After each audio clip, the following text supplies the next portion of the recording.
Yo, it's the Stupidly Small Summercast. Tuesday, December 23rd, 2014, nearly Christmas time. I'm Stu Farrell. Hello, Lauren Clark. Welcome again. Hey, Stu. Thanks. Well, you sound high as a kite. Particularly summery today. Oh, very nice. And Lauren, Yes. I think we should give a bit of a warning to anyone listening. This is going to be a bit of an adults-only edition of the Stupidly Small podcast. I'm not sure that this is not sort of a suicidal move on our part. Suicidal how? Or because everybody knows you don't break this rule. If you are talking about Christmas and Santa, there is one thing you do not do. There is one rule you do not breach. And I think we should say very, very sternly and certainly and with an enormous degree of import right now that if you know some things about Christmas and Santa and all of those things that perhaps only adults need to know and there are some children around you, then turn it off and listen later. Is it fair enough to say that? It's fair enough to say that. Still not approving. Well, anyway, welcome to the podcast. Yes. And I wanted to discuss with you today because it is getting close to Jesus' birthday or Santa's birthday, whoever. Yeah. But we all know that Santa isn't true. And so let's just get it out on the table.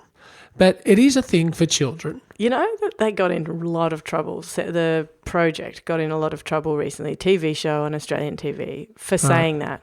Not even saying it, just implying it. Yeah, but we gave a big warning, number one. Yeah. Number two, we're not on television.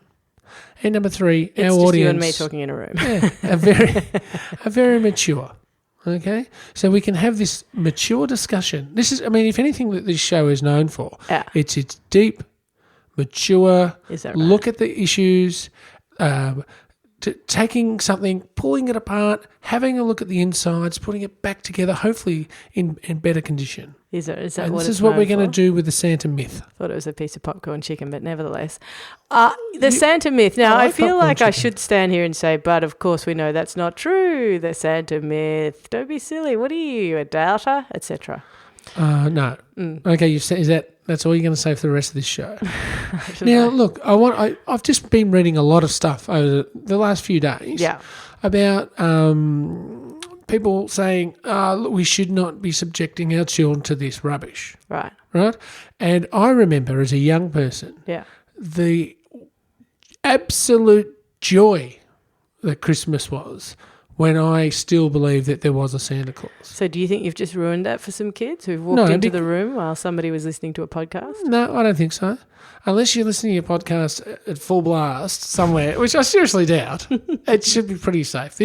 We're inside your headphones. As John Clark said a week or two ago, the latest auditorium for music is the earbud. Yeah. All right? Yeah. And this is the audience that we're directing it to. Right. The earbud. Private listening. Adults only. Not how I listen to podcasts all the time, Black but label. nevertheless. Really? Yeah. No, I put it on loud while I clean the house. Okay. Not this podcast. Well, this is going to have, when it goes up online a little bit after this today, this is going to have a warning on it. Okay. Do not listen in front of your children. Okay. Now, it's making me quite nervous. But anyway, you used to love it. So you used to love it. So what are you? You pro? I don't think I felt a joy more than Christmas Eve as a kid while I still believed in Santa. I can still remember the memory. Little bit? No, I still get it a little bit. Not as much now. Maybe the smell of a Christmas tree will do it for me. Well, we always had plastic. Oh, that's a shame. It wasn't until I was older that we had the real deal eucalyptus tree or whatever the hell it is. But eucalyptus. But anyway, yeah. But the point is, the absolute night before, not being able to sleep, the excitement, like the hanging out, like in my PJs, putting out my pillowcase, with my name scrawled across the top of it, I didn't have that. Having to go to bed. You didn't have that? No, we didn't have stockings, and then everyone else. We didn't have stockings. We had pillowcases. Yeah, but that's the same thing. No, it's not. We just had presents around a tree. I thought stockings and things were American, and then I found out lots of people had them. Yeah, I don't know. We never had the stockings. Stockings were never big enough. Yeah. But we had the pillowcases. Yeah. And we'd put out a carrot and a biscuit, glass of milk or whatever for the dogs and the dude. And then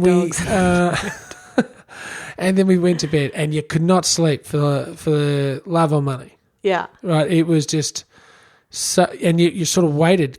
Am I going to hear this guy crunch onto the roof?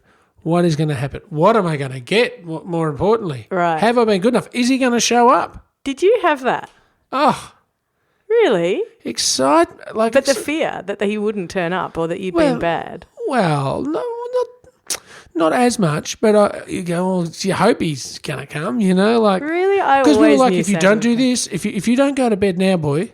Right. Santa's not coming. He was always used as a threat. Really? Yeah. No, That's if you do that, Santa's not going to come. That's like, what are the two Bibles? The First Testament. That's like the First Testament. The 1980 Grand Final record and the 1973 Grand Final record? No, the First Testament Santa. That's what that is. First Testament? Don't you reckon? The vengeful Santa? Yeah.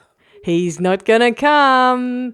If you're naughty, he's going to come down that chimney. He's going to give you the belting you never saw coming. He's going to get one of those reindeers. He's going to eat your eyeballs.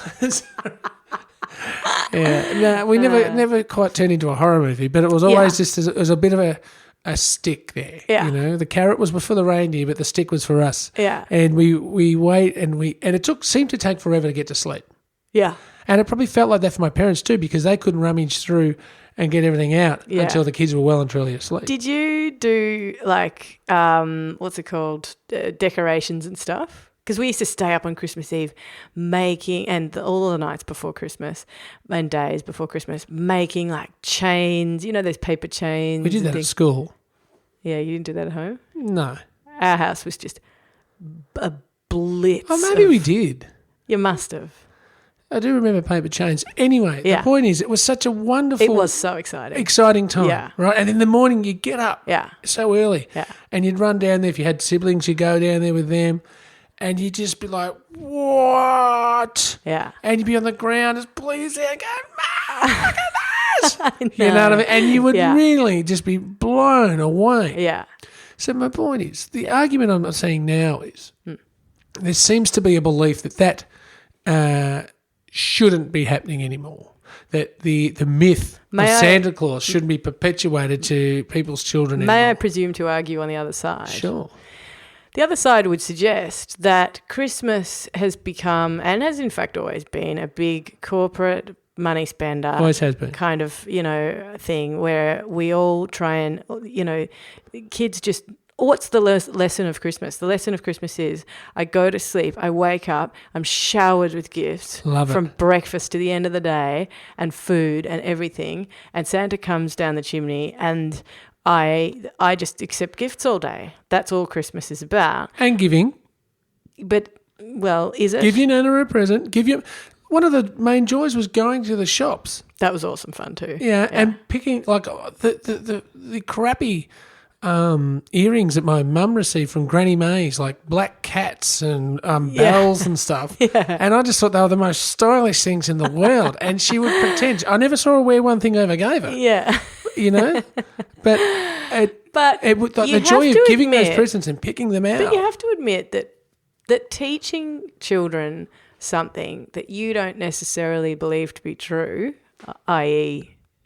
about Santa, and insisting, no, it's totally true, and everyone's in on it, and it's a big thing where you have to protect them, you have to protect their innocence and like keep the myth alive, and the project that TV show had to launch a huge apology, and it was like the worst thing ever because it was on television at nighttime on it. These are grown-ups talking about grown-up stuff. Like that element of it has gone so far that we just have to protect people from the real world. Do you know what I mean? Like I think I can kind of see a little bit what that perspective is, where that's coming from. At the same time, here's my other argument. Good. My other argument is that you'll get no support for the previous. On what other occasion does everybody conspire in an imaginative project, the beneficiary of whom is a child who is learning about this this crazy kind of regular thing where she or he wakes up in the morning and the family's there and the neighbours know about it and they go to the shop and somebody in the shop says, have you written your list for Santa? It's this big kind of conspiratorial, seasonal Truman Show. Gorgeous. Yeah, it is. That's exactly what it is. And there is something very, I think, quite healthy about that, because you're inviting a child to imagine all of that stuff, like you said, with the crunching on the roof and our Santa always knew stuff about us. In the notes, our Santa always said... Your Santa always had your dad's handwriting, didn't he? Yeah. That's it. And it would always say, I passed a... That we would say stuff like, I passed a couple on the way through.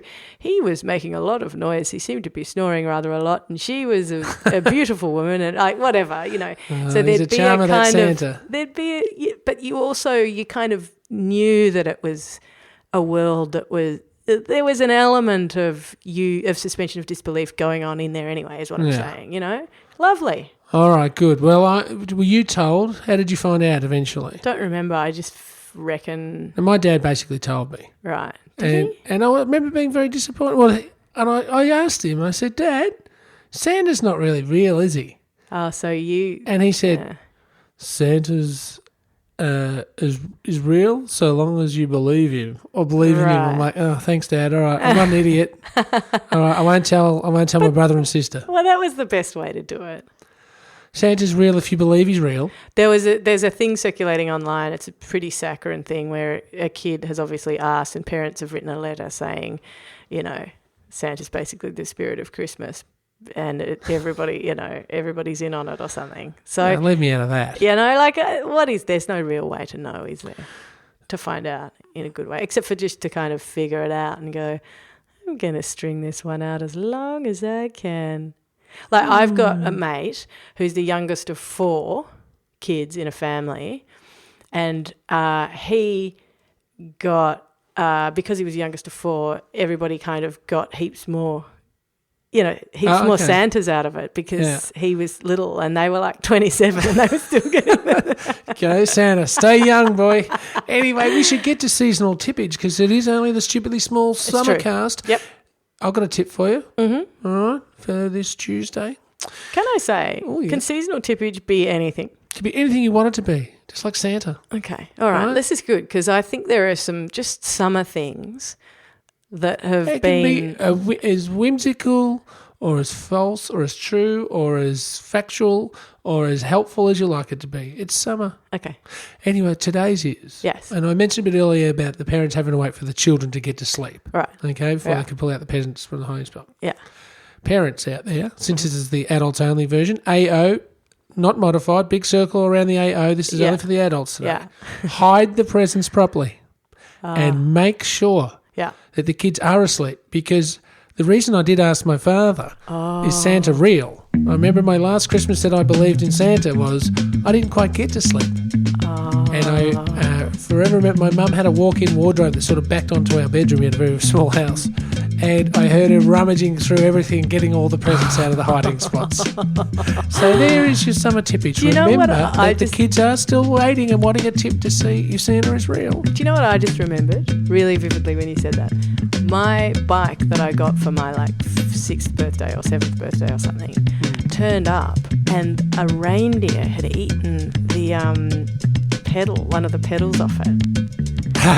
And actually what had happened is it had been banged on banged on the way in when they were carrying it out of the car or something. But I was so excited that it's okay, I've got a bike with one pedal, but it's just because the reindeers had a bit of a crack at it as they were getting it out of the sleigh. Well, I know you are excited. Tomorrow is Christmas Eve. How exciting. So keep your lid on, okay? And we'll be back tomorrow for another stupidly small Summercast. And Lauren, it is time to get back in that pool.